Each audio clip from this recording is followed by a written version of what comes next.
All right, our next presentation is by Brandon Sincox, also from the Fish and Wildlife Commission. His talk is entitled Assessment of Fish Communities in 4 Peace River Tributaries.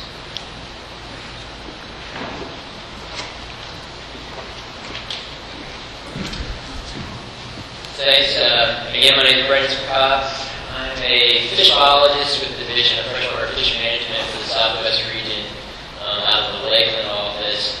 I'm going to be presenting some work today that's actually completed prior to me coming on with the commission. So I'd really like to recognize all the co-authors for this presentation, as they're really the ones that were behind it. I also want to mention funding from Swift Mud and our state wildlife grants for the project.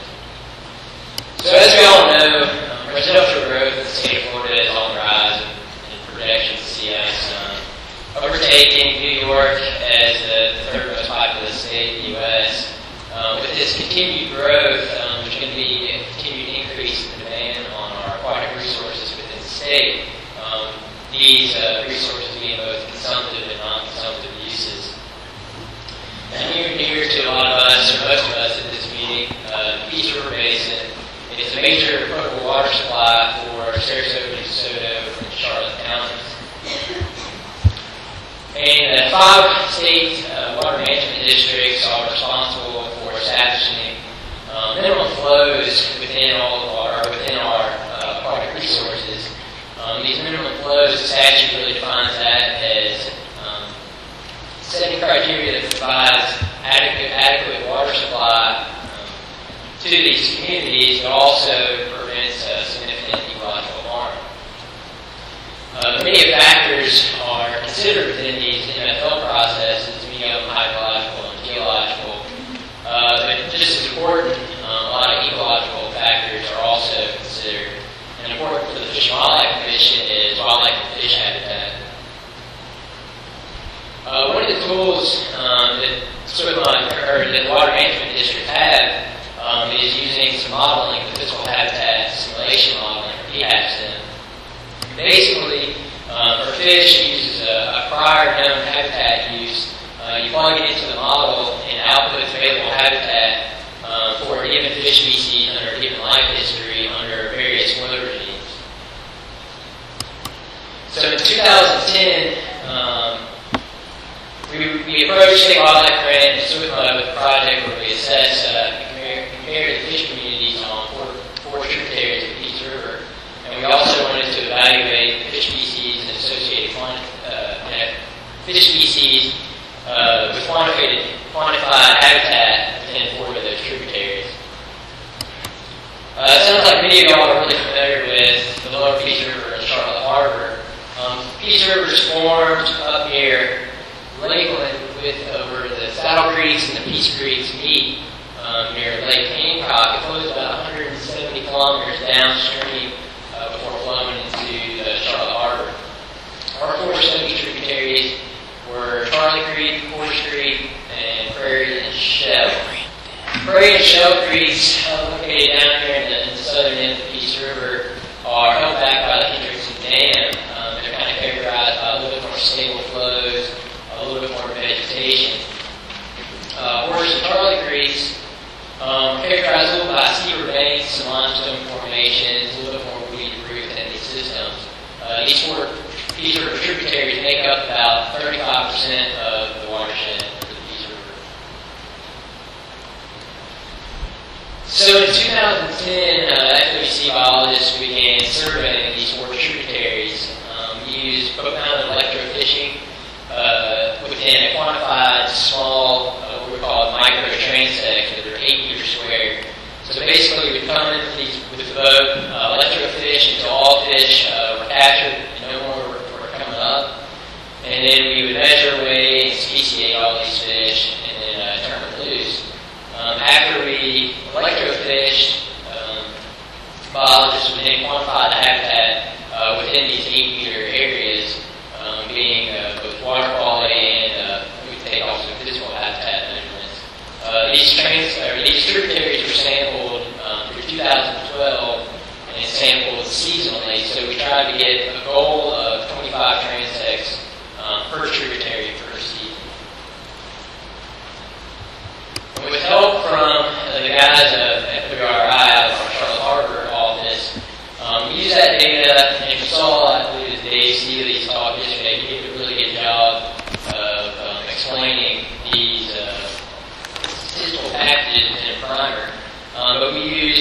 rate Curtis similarity indices, non-metric multidimensional scaling, and cluster analysis on these tributaries, data averaged by year and by tributary. And that gave us the ability to visually look at the differences in the fish communities between these tributaries. Then we also used a package, SIMPER analysis, and this helped us determine which species actually contributed to the dissimilarity between the four tributaries. And also, with our habitat measurements, we used a principal component analysis. We use that to really visualize the distinctions in the habitat use between. What we did it for is for the top 9 species that contributed to greater than 5% the dissimilarity between the four tribs. So popping into some results. Over the course of the study, we sampled nearly 900 microtransects within the four tributaries. We collected nearly 10,500 different fish, representing a total of 47 fish species. And I know this is a really busy table here, but I just wanted to throw it in just to show you that the species list for these tributaries was fairly extensive. And I also wanted to show you that we collected natives, non-natives, we collected fish that were collected in all tributaries, some that were collected only in some. We collected some saltwater associated species like snook and mullet, things like that. So we also ran some diversity indices and looked at evenness and richness for these four tribs. For Charlie Creek, throughout the study, diversity ranged between 1.99 to 2.47. We detected a total of 35 species within the creek. Horse Creek had a little bit more diversity, 2.25 to 2.65. We detected 37 species. Similar for Prairie Creek, we detected 39 species. In Prairie and Shell, we detected 32 species. And again, it's another busy table, but I just want to show this to show you the types of physical habitat measurements and water quality measurements that we took within each of the microtransects. Measuring things like depth, water velocity, conductivity, temperature, DO, and then also we visually estimated the percent coverage of vegetation as well as the percent coverage of water-free debris within those 8-meter squared areas. So using all that within our principal component analysis, again, this is for the top 9 species that contributed the most dissimilarity. So I ended up ahead of myself a little bit. But PCA identified 3 major axes that attributed to the differences in fish habitat use. On axis 1 here, you can see on the left, it'd be fish species associated with shallower areas, higher flows, and lower conductivities. And on the right, deeper areas, lower flows, higher conductivities. Axis 2, on the bottom would be less wood and more macrophytes, and up near the top, more wood, less macrophytes. And then axis 3, lower temperatures, higher DOs, and higher temperatures, lower DOs. So you can see here that it really does begin the habitat use really does begin to space out. On the right here, you have fish species like largemouth bass, bluegill, and red-eared sunfish within these tributaries selected for deeper areas with lower flows. As well as, if you look at axis 2, across, they're selected for areas with less woody debris and more macrophytes. Like that species over here, like the blue tilapia, the brook silverside, coastal shiner, mosquito fish, and spotted sunfish, selecting for areas that are shallower with higher flows, but more wood and less vegetation. And then you also have fish like the Seminole killifish, again, shallower areas with higher flows, but areas with higher vegetation. The results from our multidimensional scaling here, you can actually see that there is separation between these four tributaries and actually pair out fairly nicely. These lines right here represents a 65% similarity within the fish assemblages within those tributaries. You can see that Prairie and Shell within all years kind of fall together, while Horse and Charlie in 2011, 2012 were grouped, and then even off of that, in 2010, the Prairie and Shell were separate. And looking at our SIMPER analysis, analysis. These are the 9 species that really contributed to the majority of the dissimilarity. When comparing the prairie and shell in 2010, 2011, 2012, you can see that the majority of the fish species found there were fish species like bluegill, largemouth bass, and red ear sunfish, while spotted sunfish, coastal shiners, killifish were the dominant fish species in Charlie and Horse. And when comparing prairie and shell to Horse and Charlie in 2010, we see that eastern mosquito fish are really the major contributor to the dissimilarity between these tributaries, as well as coastal shiners, spotted sunfish, and again, prairie and shell and dominant fish species, bluegill, largemouth bass, and red ear sunfish. And lastly, comparing the two prairie and shell between years, right here, we can see that again, eastern mosquito fish were the dominant fish species to contribute to the dissimilarity, as well as coastal shiners. So just kind of a quick little review discussion. We did see that shell and prairie and Horse and Charlie kind of paired out together, and there was 9 of the 9 species that contributed to that dissimilarity. Just a little bit again about prairie and shell. They are held back separate from the main stem of the Peace River by the Hendrickson Dam, and in turn they had actually a little bit greater depths. Their flows were a little bit more stabilized and had a little bit more vegetation within the creek. And it was really associated with we saw this associated with the fish species that were dominant within these 2 tributaries. These are fish that we often associate with lakes, like largemouth bass, the bluegill, and the red ear sunfish. And you can also really see that with the habitat use that came out in our principal component analysis, where these fish again did select for areas with greater depths and increased vegetation. And although the numbers weren't great, we didn't detect any fish above the Hendrickson Dam. No snook, no mullet, or anything like that. So there is some separation from the main stem. While these fish species were found in Horse and Charlie. And Horse and Charlie was dominated again by fish species that are really associated with floating systems like spotted sunfish and coastal shiners. Some research that was done, I believe, back in 2005 by fish biologist Ed Call, he saw that the lower portions of the main stem of the Peace River were really dominated by bluegill sunfish, while spotted sunfish became a little bit more prevalent and dominant in the upper ends of the Peace River, where flows were a little bit more dynamic.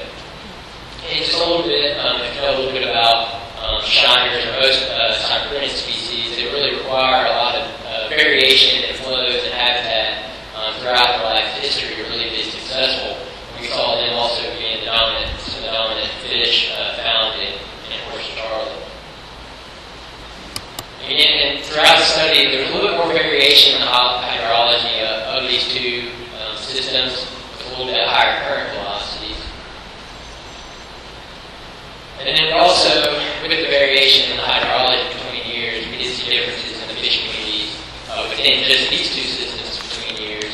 And it was really attributed to sustained high flows that there were in 2010, where mosquito fish were the really dominant fish species that separated out. If you know a little bit about mosquito fish, the floodplain indicates they really go gangbusters.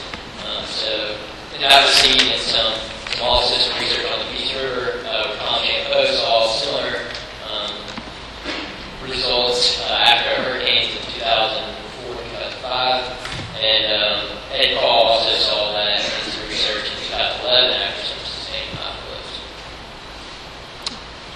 And it's really just these types of data it's going to be important for FOBC to continue to collect these and provide this type of information to our water management districts to give them some more tools in the toolbox as they make informed management decisions on our resources.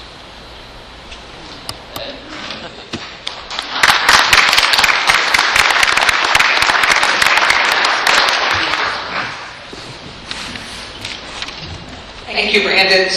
Gwen's going to ask question to start? No, it's not.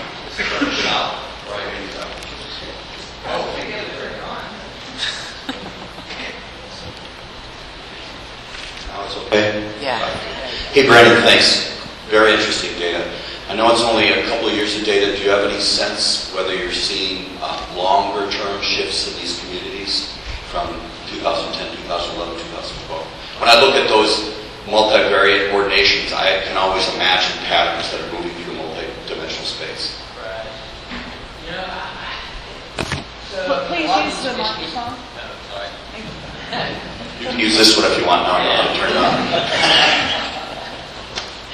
You know, long term, I couldn't really say, again, I have a short amount of data on these trips, but a lot of these fish species that we're seeing do have they're fairly plastic within their habitat use.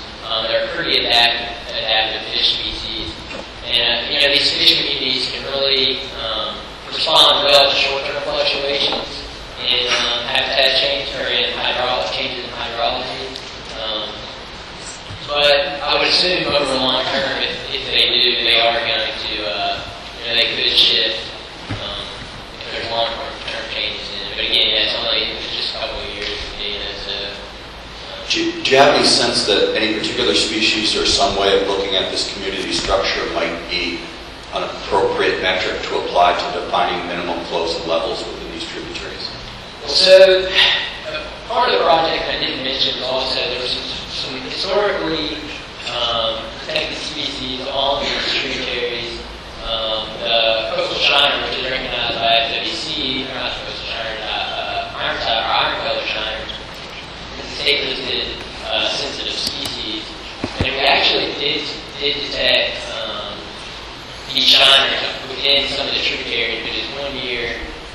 So with those sensitive species like that, it could take continued monitoring and finding these species to see whether there is some rebound in those populations or not. But we have to really find some kind of sensitive species, I believe, to really be able to treat those changes in floods. Because again, a lot of these fish species are fairly adaptable with their habitat use.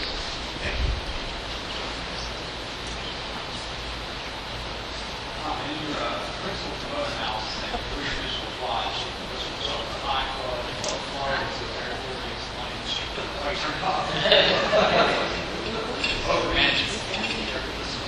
You have to do the whole. Is it working now? Thanks a lot. With regard to your three-dimensional plots from the PCA analysis, you talked about low flow and high flow differences. Did you look at flow in terms of cubic feet per second flow, or did you also separately look at current velocities? And when you said high flow and low flow, were you talking CFS or what physical parameter? So actually, I didn't run the PCAs, but I believe that information was used with just current velocities that were taken within the site and not cubic feet per second. So I believe it's just taken as meters per second. But I can go back and look at that data and I can get with you. I was wondering if it was current velocity. Okay, yeah, thanks Right, a lot. I believe it's current velocity. Yeah. But maybe, I don't know if Dave or Phil, I believe they're the ones that help out that analysis. They might do it better. We had both flow available and current velocity that was taken in the field. We probably looked at both of those, and I think this was CFS that you showed there in the PCA. But I just knew what the current, how it played out. I don't remember offhand. Okay, thanks a lot.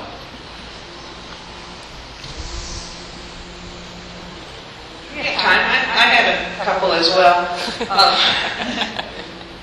The data that you showed was averaged over each of the tributaries, and apparently all of the data seasonally combined together. Questions are regarding to, again, the seasonality of it, when flows were taken out, and the differences along the trip compared to where the water was taken out. Yeah, not being actually too intimately familiar and taking the data and analyzing, I really have a hard time answering that question. But I mean, again, I can actually take a look at it and find some information for you. So it's available, and broken out that way, that we can look more at that level. Yeah. Thank you. Other questions for Brandon? Yes.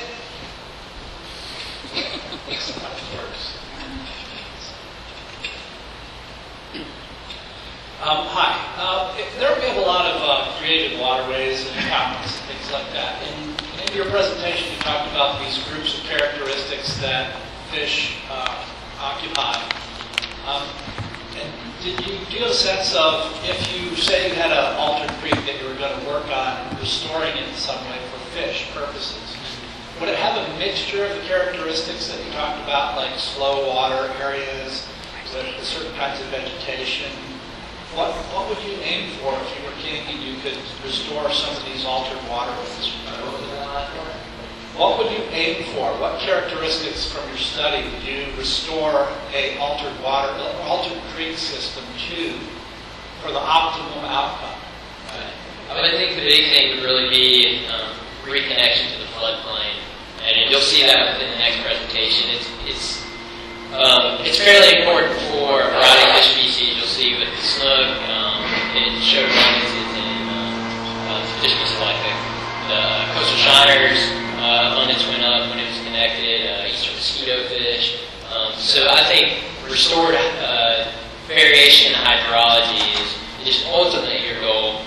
Physical habitat characteristics, again, like you said, you're going to want a variety. A lot of these fish species use different fish habitat throughout their life history to be successful. So you're going to want that variation, but also, and I think the big thing is the variation in the hydrology.